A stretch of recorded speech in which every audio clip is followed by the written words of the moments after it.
Well, today our first guest is John Riccitiello, the CEO of Unity.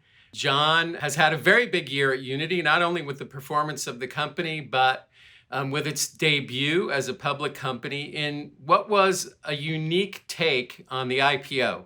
It was called a UPO. So I'd like everybody to welcome JR. And let's start out with the question, what put the U into the UPO?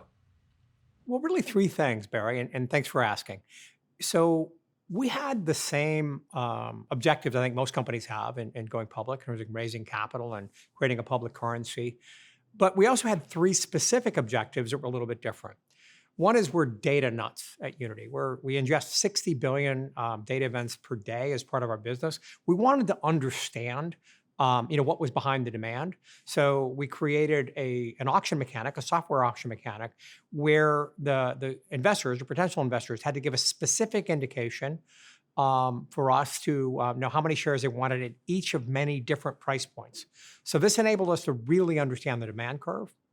The second thing is we got to know our investors pretty well in the run up to the roadshow and the other events where we met them, and we had a good sense of which investors we thought would be great on our cap table and would be around for a while. And then that last and third objective, probably the most important one, is we recognized that Unity employees had built this company for 14 years, and we wanted to consider them first, or at least as early as we could in the process. We didn't really want to see retail trading and all being on Central Park West. And so we wanted to have our employees be able to trade on the first day. That was a complicated mechanic, but we were able to figure that out. So the UPO was about data and discovery, about the allocation, and about being able to put employees first. Yeah, so what you described, the idea that the company took control of the pricing exercise, the order book, that in a classic IPO is tightly managed by the banks, and we certainly had a great group of banks that took us out. How did you manage to do that? How did you manage to basically change the conventional method by which a company is taken public? Well, first off, in the normal process, all the folks that are supporting you on the banking side, they're talking to potential investors. And what they get in those conversations is both quantitative and qualitative. But what they end up giving back to executives like me and our CFO is a feeling for how they think the pricing is working in the market.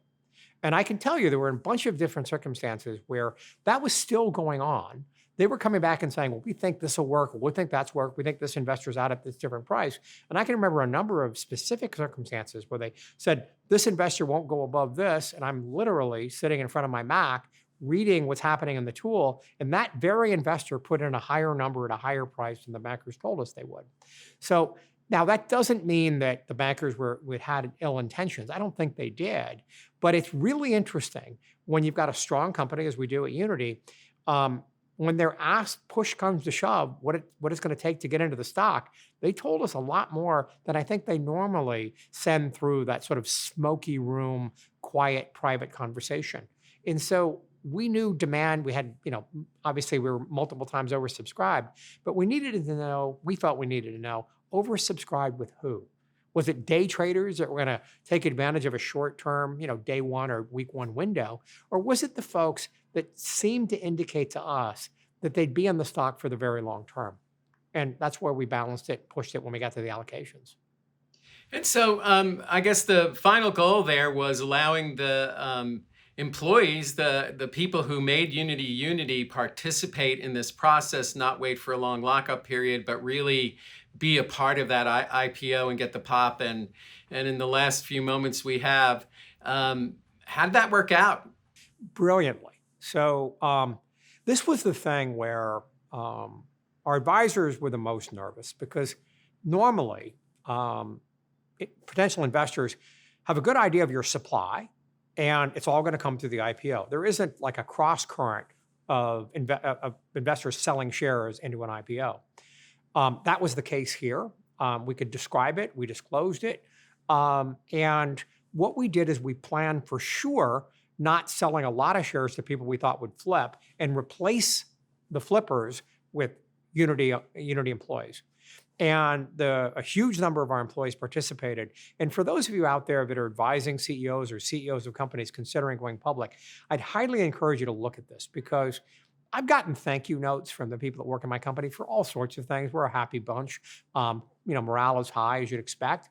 But I've never got more sincere thank yous than I got the day we did this and the days that followed, because they all know other people that were locked out for 6 months. And it felt like the spirit of their company was taken over by Wall Street. That they've been with the company for 2 years, 5 years, 10 years, or 14 years. And yet other people were trading in their company stock and they couldn't. That is alienating for a lot of people. Unity employees wrote me in the dozens and the hundreds to tell me, thank you for putting us first. And so what I think we got out of this was goodwill, what we intended to get out of this. And frankly, I'd rather have a Unity employee, make a profit on day one than some guy that, he's got a great MBA from the right school, living on Central Park West, working for a hedge fund, making that pop on that day. So I was happier with the way it turned out.